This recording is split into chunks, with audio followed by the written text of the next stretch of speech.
குரு பிரம்மா குரு விஷ்ணு குரு தேவோ மகேஸ்வரக குரு சாஸ்தா பரபிரம்மா தஸ்மே ஸ்ரீ குருவே நமக. ஓம் நம சிவாய நமக. இந்த பதிவில் சனி பகவான் ஒரு அற்புதமான கிரகம். ஆனால் இன்று சனி தசை வந்துட்டாலே நிறைய பேர் பயந்து கொண்டிருக்கிறார்கள். சனி பகவான் எதை செய்து விடுவார், எதை பாதிப்பு கொடுக்கும் அப்படின்னு சொல்லி. ஏழரை சனி, கண்டக சனி, பாதக சனி, இப்படி பல்வேறு சனிகள் கண்டு பயப்படுகிறார்கள். சனியை கண்டு பயப்பட வேண்டாம். சனி திசை நடந்தால் நீங்கள் உங்களை சுத்தமாக வைத்துக் கொண்டால் சனி ஒண்ணுமே செய்யாது. உங்களுடைய உள்ளத்தை சுத்தமாக வைத்துக் கொள்ள வேண்டும், உங்களுடைய உடம்பை சுத்தமாக வைத்துக் கொள்ள வேண்டும், உங்களுடைய பாதத்தை சுத்தமாக வைத்துக் கொள்ள வேண்டும். அவ்வாறு சனி பகவானுடைய காரகத்துவத்தை நாம் கருத்திலே எடுத்துக்கொண்டு நம்மளுடைய உடலையும் உள்ளத்தையும் தூய்மையாக வைத்துக் கொண்டால் சனி பகவான் சனி திசையிலையோ அஷ்டம சனிலையோ ஏழரை சனிலையோ கண்டக சனிலையோ பாதக சனிலையோ எந்த ஒரு கெடுபலனையும் செய்யாது. அப்ப இந்த சனி திசை வந்துட்டா பயப்பட வேண்டும். சனி திசை வந்தால் கண்டிப்பாக சனி பகவான் நேர்மைக்கு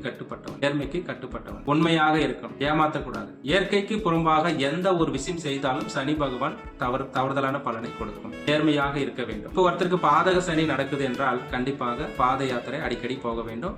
அருகில் இருக்கும் கோயிலுக்கு கூடமே நடந்தே செல்ல வேண்டும். சனி பகவானுக்கு கண்டிப்பாக அடிக்கடி எள்ளு தீபம் ஏற்றி வந்தால் சனி எந்த ஒரு பாதிப்பையும் கொடுக்காது.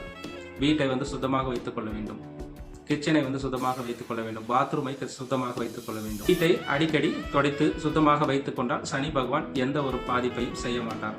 அதே போல் வீட்டுக்கு வெளியே சென்று வந்தாலும் சரி, வேலைக்கு வெளியே போயிட்டு வந்தாலும் சரி, ஏதாவது ஒரு காரியத்துக்கு வெளியே போயிட்டு வந்தாலும் சரி, வீட்டுக்கு போகும் முன் காலை கழுவிட்டு வீட்டுக்குள்ள செல்ல வேண்டும்.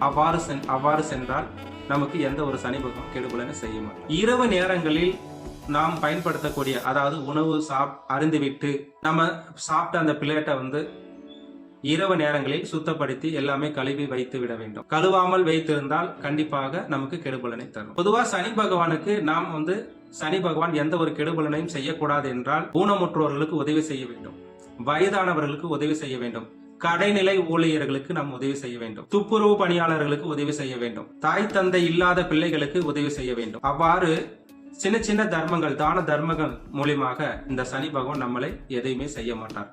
சனியை கண்டு நீங்க பயப்பட வேண்டாம். சனி உங்கள் கர்மத்தை போக்க வந்திருக்கு. ஆகையால் இந்த சனி தசையோ அஷ்டம சனியோ பாதக சனியோ கண்டக சனியோ எந்த சனியாக இருந்தாலும் சரி, நீங்கள் பயப்பட வேண்டாம். சனி பகவானுடைய காரகத்துவத்தை அவ்வப்போது நீங்க தொடர்பிலேயே இருந்து கொள்ளுங்கள். அப்போது உங்களுக்கு நல்ல ஒரு நற்பலன் கிடைக்கும். ஆஞ்சநேயர் வழிபாடு மேற்கொள்வது நல்லது. ஒவ்வொரு சனிக்கிழமையும் விநாயகர் வழிபாடு எடுத்துக்கொள்வது நல்லது. அதே போல் நவகிரகத்தை சுற்றி சனி பகவானுக்கு விளக்கு வைத்தாலும் நல்லது. இவ்வாறு சின்ன சின்ன ஒரு விஷயங்களை உங்களை சுற்றியே இருக்கிறது, அதை சரியான முறையில் வழிபாடு செய்து கொள்வது நல்லது. அவ்வப்போது ஒரு அமாவாசை, பௌர்ணமி அந்த மாதிரி நாட்களில் ஒரு நீர்நிலைகளில் போய் விடிய காலையில் குளித்துவிட்டு வருவது நல்லது. சிவ வழிபாடு, பிரதோஷ வழிபாடு எடுத்துக்கொள்வது நல்லது.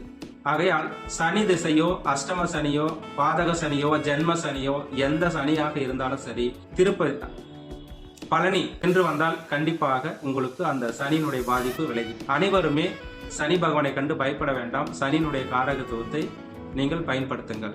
நன்றி.